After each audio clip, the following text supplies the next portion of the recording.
O futebol tem um jeito peculiar de nos lembrar que o tempo é implacável. Uma geração de torcedores cresceu, vendo Marcelo rasgar defesas, reinventar a lateral esquerda e transformar cada jogada em um espetáculo.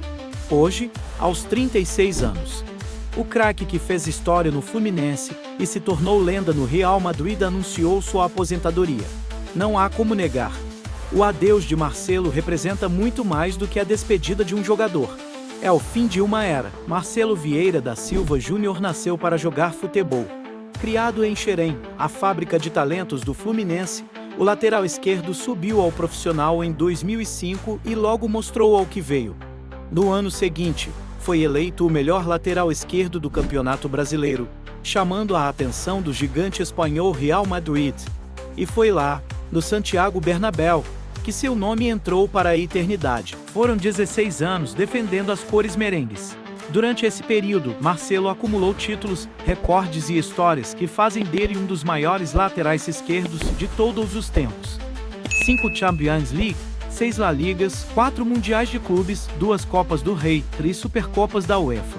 Uma coleção digna dos maiores da história, não à toa. Tornou-se o jogador mais vitorioso da história do Real Madrid, até ser ultrapassado recentemente por Dani Carvajal, Nacho Fernandes e Luka Modric. Dizer que Marcelo foi apenas um grande lateral é reduzir sua grandiosidade. Ele era um showman. Não um defensor clássico, mas um artista com a bola nos pés. Seus dribles, sua facilidade de improviso e sua genialidade ofensiva o tornaram peça-chave do Real Madrid nas eras de Cristiano Ronaldo e Benzema. Era um lateral que atacava como um ponta, criava como um meia e ainda decidia jogos como um artilheiro. Em sua passagem pelo Real Madrid, registrou mais de 100 assistências e marcou gols decisivos, sendo protagonista em algumas das maiores noites do clube na Liga dos Campeões. Mas sua história não foi feita apenas de glórias. Marcelo também enfrentou desafios. Na reta final de sua passagem pelo Real, perdeu espaço no time titular e viu seu papel ser reduzido. Ainda assim, sua liderança no vestiário e sua paixão pelo clube nunca foram questionadas. Quando se despediu, fez questão de reafirmar seu amor pelo Madrid. Saiu com a cabeça erguida, sabendo que dei tudo. Em 2023, Marcelo voltou ao clube que o revelou. E fez isso da melhor maneira possível, sendo campeão. Conduziu o Fluminense à histórica conquista da Libertadores e levantou a taça no Maracanã, diante de sua torcida. Também faturou a Recopa Sul-Americana e um campeonato carioca, consolidando seus status de ídolo tricolor. Mas nem tudo foi perfeito. Um desentendimento com Mano Menezes nos bastidores azedou sua relação com a comissão técnica, e a rescisão foi inevitável. O episódio que escancarou a crise foi a discussão pública entre jogador e treinador à beira do campo. Marcelo se irritou com os toques de Mano em seu braço e disparou que o técnico queria fazer média com a torcida. Nos bastidores, o ambiente já era ruim há tempos. A cena repercutiu mal e, no dia seguinte, reuniões no CT Carlos Castilho selaram sua saída. Marcelo sempre teve um espírito competitivo e um temperamento forte. No Real Madrid, apesar de sua popularidade, não escapou de atritos. Teve desentendimentos com Zidane, quando começou a perder espaço, além de momentos tensos com o então técnico Santiago Solari. No Brasil, sua relação com Mano Menezes no Fluminense azedou de vez e culminou em sua rescisão. A rivalidade com o Barcelona também trouxe episódios polêmicos. Marcelo nunca teve papas na língua ao provocar os adversários catalães. Em entrevistas, chegou a dizer que o Barça só jogava bonito quando o jogo estava fácil. Em campo, suas disputas com Messi, Suárez e Piqué sempre foram recheadas de tensão.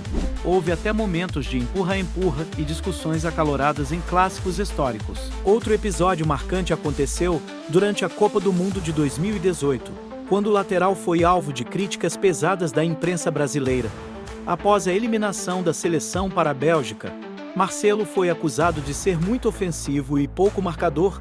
O jogador não engoliu as críticas e rebateu: "Se querem um robô, coloquem um cone na lateral." Além do que fez dentro de campo, Marcelo sempre foi uma figura carismática e ativa fora dele. Suas entrevistas irreverentes, sua relação com os torcedores e sua autenticidade fizeram dele um dos jogadores mais queridos do futebol mundial. Ele nunca teve medo de se posicionar.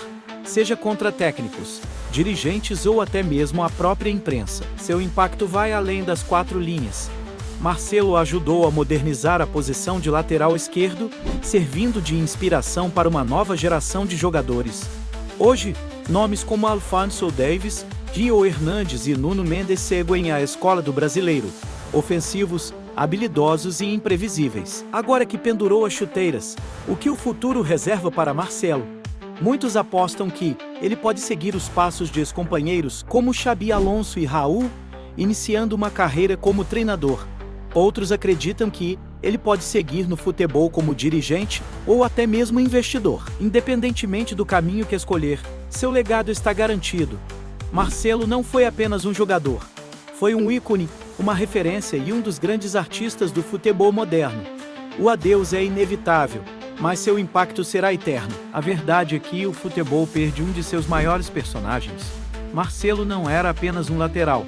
Era um artista, um provocador, um ídolo, um jogador que levava a bola nos pés como quem conduz um pincel sobre a tela. O futebol fica mais pobre sem ele. Obrigado, Marcelo. O futebol te aplaude de pé. Quer mais análises? Então se inscreva no Inteligência FC e não perca nenhum conteúdo exclusivo.